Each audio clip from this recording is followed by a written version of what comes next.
Ini bukan cuma cerita sejarah. Ini cerita tentang orang-orang biasa yang cuma minta waktu buat hidup dan harus dibayar dengan nyawa mereka.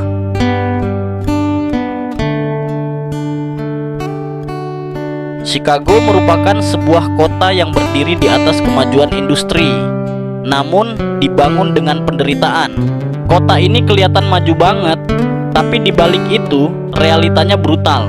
Pabrik di mana-mana, asap hitam ngepul nonstop, jalanan rame, tram lewat, kereta kuda hilir mudik.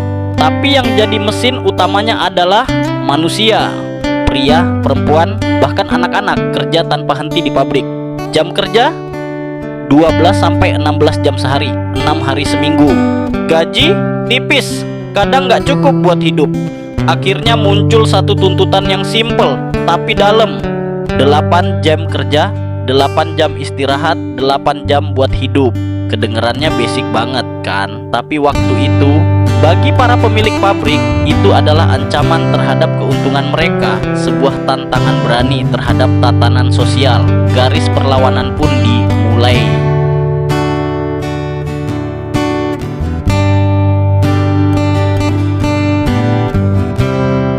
Pada 1 Mei 1886, tuntutan itu meledak ke jalanan. Hampir setengah juta pekerja ikut serta dalam mogok kerja terbesar dalam sejarah Amerika saat itu. Mereka membawa spanduk dan semangat persatuan yang tinggi. Tuntutan mereka jelas, 8 jam kerja sehari. Namun reaksi dari pihak yang berkuasa datang cepat.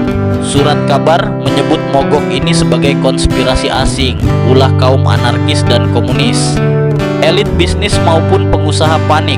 Polisi dimobilisasi dengan senjata lengkap, siap menghancurkan aksi dengan kekerasan.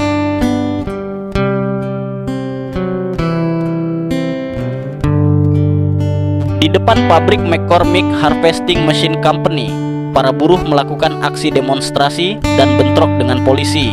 Aksi berubah jadi chaos. Polisi nembak massa. Beberapa pekerja gugur, banyak juga yang terluka. Peristiwa ini kemudian dikenal sebagai pembantaian McCormick, dan dari sini memicu kemarahan besar di kalangan buruh Chicago.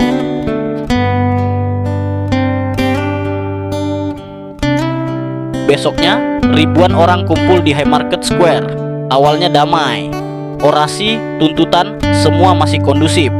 Namun, tiba-tiba di saat aksi demonstrasi sedang berlangsung, boom! Bom meledak di tengah polisi. Semua massa aksi panik dan chaos. Polisi menembak secara membabi buta ke arah kerumunan. Orang-orang lari, teriak, jatuh bersimbah darah. Gak jelas siapa lawan siapa.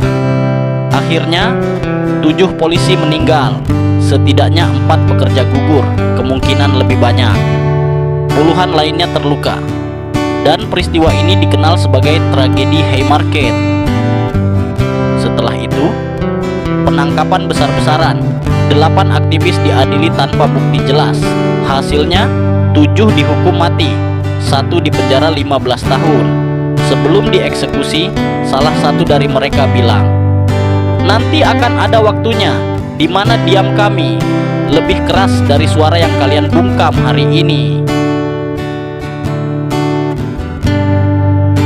Pada tahun 1889, Kongres Sosialis Internasional di Paris memutuskan untuk menjadikan tanggal 1 Mei sebagai Hari Buruh Internasional. Ini sebagai bentuk solidaritas internasional dalam memperjuangkan hak-hak buruh. Tanggal ini dipilih untuk mengenang para martir Haymarket dan mendesak penerapan jam kerja 8 jam. Sekali lagi, ini bukan cuma cerita sejarah. Ini cerita tentang orang-orang biasa yang cuman minta waktu buat hidup dan harus bayar dengan nyawa mereka. Jadi yang lo nikmatin hari ini adalah buah dari perjuangan dari pendahulu kita. Lo bisa pulang kerja tepat waktu. Ingat, dulu ada orang yang gak pernah sempat pulang karena mereka gugur demi hak yang sekarang kita anggap biasa. Sekian dari kami, salam dan terima kasih.